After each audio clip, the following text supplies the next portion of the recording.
the only pure thing in this world. Selamat datang kembali, para penjelajah Pandora. Setelah kesuksesan luar biasa The Way of Water, mata dunia kini tertuju pada sequel ketiga, yang konon akan berjudul Avatar Fire and Ash dan dijadwalkan rilis pada tahun 2025.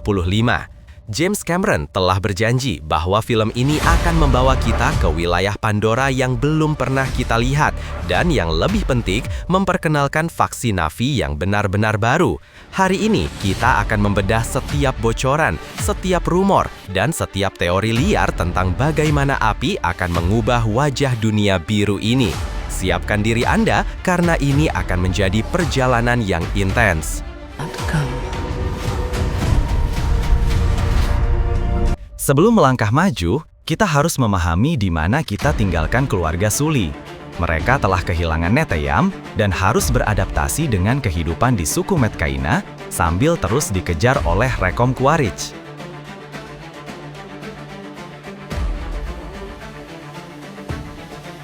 Inilah inti dari Fire and Ash, pengenalan The Ash People atau Omaticaya yang hidup di wilayah vulkanik dan gurun Pandora. Cameron menyebut mereka sebagai Na'vi yang berbeda, yang tidak selalu dianggap baik seperti suku hutan atau suku laut. Suku api ini diperkirakan akan memiliki tampilan yang lebih keras, warna kulit yang lebih gelap, dan kemampuan beradaptasi dengan panas ekstrim.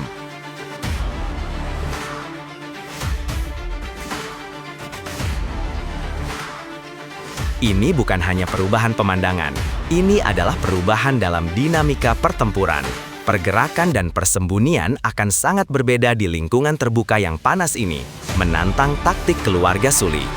Tema utama film ini jelas adalah kontras antara air, Metkayina, dan api, Ash People.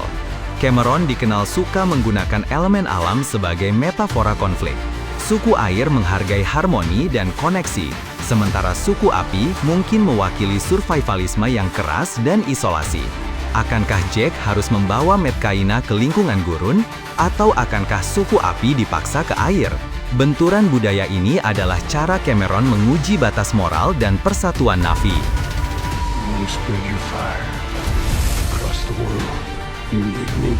Mungkin kita akan melihat penggunaan senjata termal atau artileri berbasis api yang dirancang khusus untuk membumi hanguskan hutan dan lingkungan Na'vi. Eskalasi konflik ini menandakan bahwa perang yang dilakukan manusia kini berada di ambang kehancuran ekologis.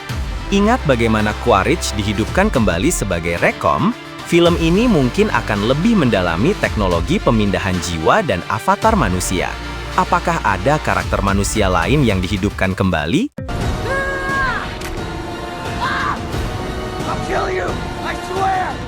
Ada spekulasi bahwa keluarga Sully mungkin harus melakukan perjalanan panjang melintasi benua Pandora untuk mencari aliansi atau tempat berlindung.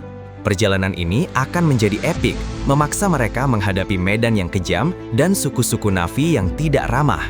Suku api mungkin bukan tujuan akhir, tetapi penghalang. Perjalanan ini juga akan menjadi metafora bagi keluarga Sully untuk mencari tahu di mana rumah mereka sebenarnya. Di hutan, di air, atau di hati satu sama lain, terlepas dari lingkungan. Banyak penggemar berspekulasi bahwa Neytiri mungkin akan menjadi korban di Fire and Ash, memberikan motivasi yang lebih besar bagi Jack dan anak-anaknya untuk mengakhiri perang. Atau, mungkinkah Jack Sully sendiri yang harus berkorban untuk menjembatani konflik antara Na'vi dan manusia? Kematian utama akan menjadi titik balik yang mengarahkan plot ke film keempat dan kelima.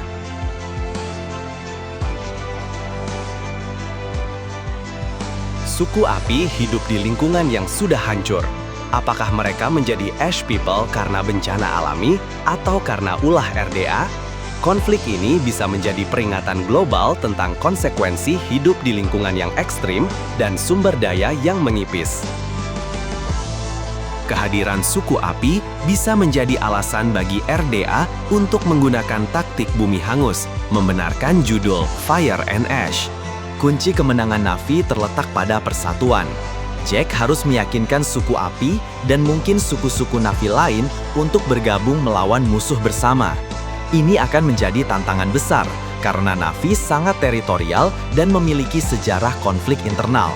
Fire and Ash bisa menjadi kisah tentang membangun koalisi yang rapuh, di mana Jake, mantan manusia, menjadi satu-satunya yang mampu menyatukan spesies alien ini.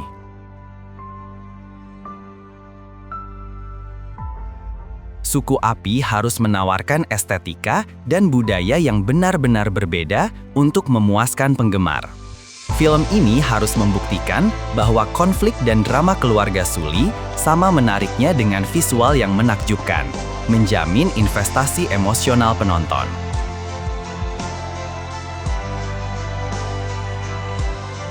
Setelah The Way of Water menghasilkan lebih dari 2,3 miliar dolar, ekspektasi box office untuk Fire and Ash sangat tinggi.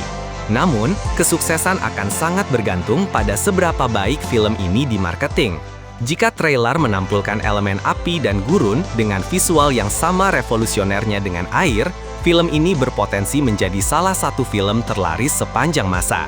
Semua mata akan tertuju pada bagaimana Cameron menyeimbangkan biaya produksi yang gila dengan pendapatan global. Ingat, Fire and Ash hanyalah batu loncatan. Cameron telah merencanakan keseluruhan saga ini. Film ketiga akan meninggalkan plot twist besar yang mengarah ke Avatar 4 yang rumornya berjudul The Tulkun Rider dan Avatar 5 yang diperkirakan membawa Na'vi ke bumi. Keberhasilan film ini akan menentukan seberapa besar investasi studio untuk menyelesaikan visi epic Cameron selama 2 dekade ini. Be able to bring people on a new journey, a new adventure. The stakes are super high right now. No, please, please! It's the continuation of this saga that has all that. Fire dan Ash 2025 bukan hanya sequel, tetapi evolusi dari franchise sinematik terbesar abad ini. Ini akan lebih gelap, lebih panas, dan lebih politis. Dari Farang dan suku api hingga Quaritch yang tanpa henti, keluarga Sully menghadapi tantangan terbesar mereka. Apakah Anda siap melihat kehancuran dan kelahiran kembali Pandora? Tulis di kolom komentar, apa teori terbesar Anda tentang suku api? Jangan lupa like, subscribe, dan aktifkan lonceng notifikasi agar Anda tidak ketinggalan berita terbaru tentang Avatar 3.